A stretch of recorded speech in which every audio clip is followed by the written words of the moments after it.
Hello，大家好，今日咧新年咧就嚟幫我手工磅重啦。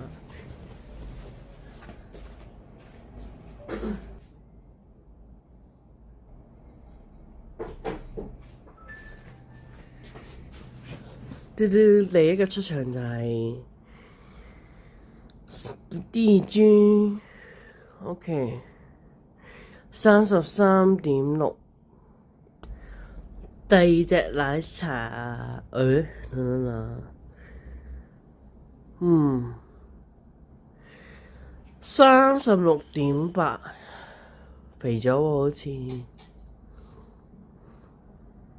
好，第三隻手工 Oreo，睇佢幾重先，30.1。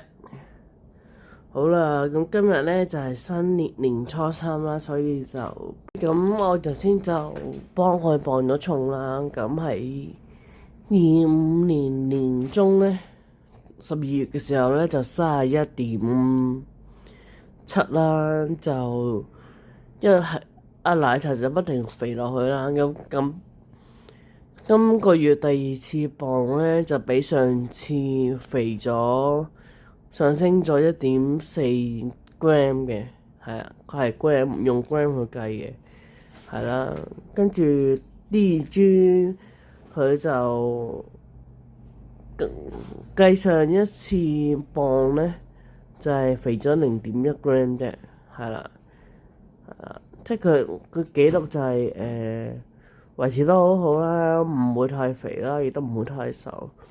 相反啊 Oreo 咧就〜1月嘅時候又瘦咗成0.9 gram 咯，兩公計埋。但係咧2月嘅時候又肥翻，可能嗰段期間係佢嘅繁殖期啦，所以就唔食嘢啦，所以就瘦咗啲。到2月咧就穩定翻啦。2月 total。其實總共咧呢個月份咧就肥咗2.8 gram 嘅，比上即係都係幾好啦，肥咗少少啦，但係都希望係健康嘅。咁希望大家鍾意記得 like and subscribe，bye。